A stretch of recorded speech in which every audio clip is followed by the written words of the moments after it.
existe um motivo pelo qual você ainda não consegue esquecer do narcisista. Fica comigo aqui que eu vou te explicar esse motivo. Eu sou o pastor Israel, terapeuta comportamental, psicanalista, e esse é mais um vídeo do canal Aconselhando Vidas.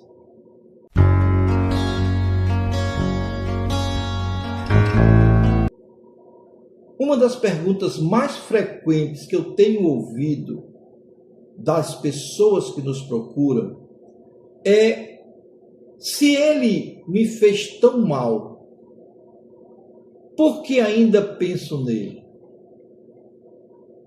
Existe um motivo pelo qual você não consegue esquecê-lo. E no vídeo de hoje eu vou tratar desse assunto porque há uma gama grandiosa de pessoas que verdadeiramente têm dúvidas sobre esse ponto. E tudo isso, essa dúvida, muitas vezes costuma gerar culpa, vergonha, costuma gerar confusão, porque muitas vítimas acreditam que continuam pensando no narcisista, e porque pensam no narcisista, isso significa que ainda o ama. Só que não. Nem sempre isso é real. A maioria das vezes, ou na maioria das vezes, a explicação é muito mais profunda, muito mais interessante do que um simples sentimento amoroso. O relacionamento com uma pessoa com traços narcisistas não é um relacionamento fácil, porque ele é construído não de uma forma saudável, mas ele é construído como uma fase intensa de idealização. Veja que isso é importante que você descubra. E se você gosta desse assunto, eu peço a você que se inscreva no nosso canal, dê o seu like e fique conosco, porque agora eu vou falar de algo que é tremendo para você aprender. E se você ficar aqui, você vai sair aprendendo algo grandioso.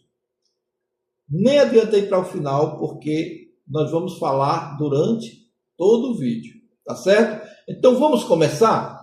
A vítima, ela recebe, no período da idealização, uma atenção muito grande. São elogios, promessas, demonstração de amor, de carinho, de fidelidade.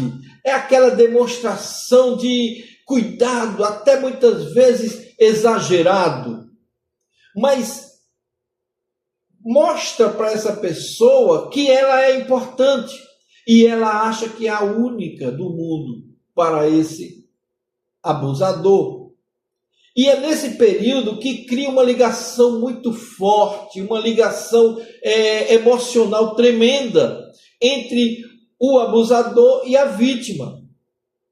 E o cérebro, ele registra aquela experiência como algo extremamente recompensador. Com o passar do tempo, surge alguns pontos importantes que nós precisamos frisar aqui. Que a vítima começa a compreender onde realmente ela se meteu. E aí começam as perguntas, as cobranças. E o narcisista, por natureza, não gosta de ser cobrado. Ele não gosta de enfrentamento. Ele não gosta de discussões de relacionamento. Não. Ele gosta de manter o controle. Então, quando acontece essa condição, você passa a ser vista pelo narcisista como uma pretendente ao próximo ciclo da sua prática narcisista, que é a desvalorização. Então, o carinho, ele passa a ser substituído por críticas. O amor passa a ser substituído pelas manipulações, pelo silêncio punitivo, para que você aprenda a não peitar o narcisista ou a narcisista. E então vai entrar as mentiras, vai entrar aquele controle emocional, e ele vai fazer de tudo para ser a pior pessoa que você possa encontrar. A vítima, ela passa a viver numa montanha russa. Por quê? Num dia ele está carinhoso, no outro dia ele está com 4 pedras nas mãos. Tanto ele quanto ela, narcisista. A vítima passa a viver nessa montanha russa psicológica, alternando momento de esperança, de que ele volte a ser aquela pessoa carinhosa do começo do relacionamento, e com o sofrimento do presente. Então, esse ciclo, ele cria o que muitos especialistas chamam de vínculo traumático, porque realmente é traumático. O vínculo traumático ocorre quando uma pessoa se torna emocionalmente presa à mesma fonte que lhe causa dor. Olha só. Então, é semelhante ao que acontece no processo de dependência emocional.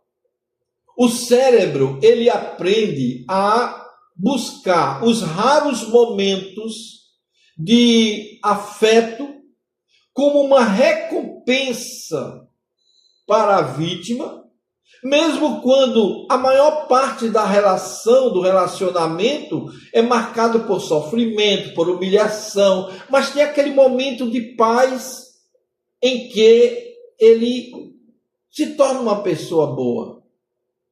E aí, na mente da vítima, ela se satisfaz com esses momentos como migalhas de afeto e pensa, talvez eu tenha sido exagerada com ele, ou talvez ele esteja voltando a ser aquela pessoa amável do começo, que eu tanto desejo.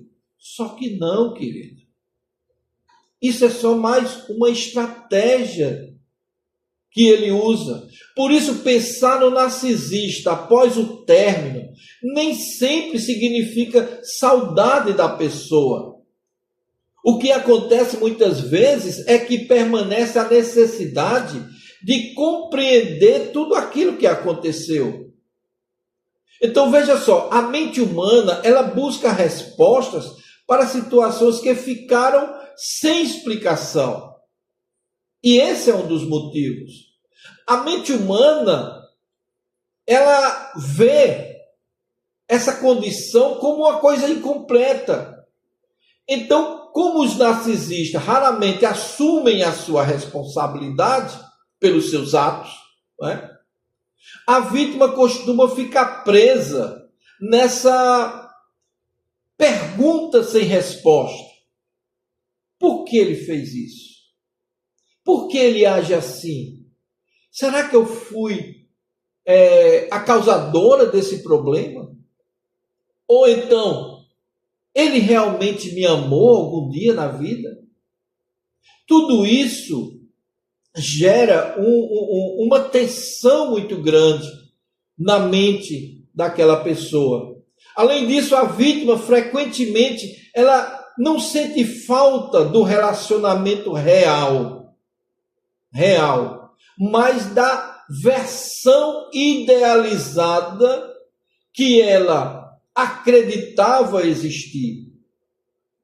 Então veja só, ela sente falta da promessa, ela sente falta do sonho, ela sente falta da esperança de que um dia essa pessoa voltaria a ser aquela parceira de todo momento, aquela pessoa maravilhosa, aquela pessoa amorosa que ela mostrava o que parecia ser no início. E aí entra um outro fator é que esse abuso emocional afeta profundamente a autoestima da pessoa. Olha, quando alguém passa por meses ou mesmo anos sendo invalidado ou manipulado, a sua identidade quase que desaparece. Desaparece. Porque ela fica muito fragilizada. Após o término desse relacionamento, não é apenas a ausência do narcisista que dói. Veja só, muitas vezes a pessoa precisa se reconstruir, ou reconstruir a sua própria confiança, reconstruir os seus projetos, reconstruir a sua percepção de valor pessoal. A boa notícia que eu trago aqui para você é que pensar neles não significa que você precise voltar. Preste bem atenção nisso. Significa apenas que a sua mente ainda está processando uma experiência emocional intensa que você teve. A cura, ela não acontece quando você esquece instantaneamente alguém. Isso não é possível. Ela acontece quando as lembranças desse alguém deixam de controlar suas emoções, deixam de controlar as suas decisões. Se você ainda pensa no narcisista, deixa eu te dizer uma coisa aqui importante. Procure olhar para si mesmo. Procure olhar para você. Olhe para você com mais compaixão. Olhe para você com mais afeto. Em vez de perguntar por que ainda penso nele, experimente perguntar o que ainda preciso curar dentro de mim. O que ainda preciso curar dentro de mim? Essa mudança de perspectiva pode ser o início de uma verdadeira recuperação emocional. O objetivo aqui não é apagar o passado, mas ressignificá-lo. Fazer com que você aprenda com ele. E quando a cura avança, o narcisista deixa de ocupar o centro da sua história. Você volta a ser protagonista da sua própria vida. Isso exige que você tenha acompanhamento profissional, seja do psicólogo, do psicanalista ou do psiquiatra, para que você não tenha medo de procurar esses profissionais. Eles estão aí para nos ajudar, tá certo? Então confie e peça ajuda. Se você não consegue sair dessa situação que você está hoje, acha difícil, eu sei que é difícil, mas não perca a esperança, procure ajuda. E para isso nós abrimos aqui, eu vou deixar o link do nosso grupo VIP para te aconselhar nesse sentido. E eu vou dar a quem entrar no grupo, eu vou dar gratuitamente um guia para você aprender a como lidar com essa situação, certo? Entre no grupo VIP com a palavra acredito, toda maiúscula, e você vai receber instantaneamente o link para receber gratuitamente esse guia que é maravilhoso para você aprender. Tá certo? Então, nós ficamos por aqui. Eu te espero no nosso próximo vídeo. Se inscreva.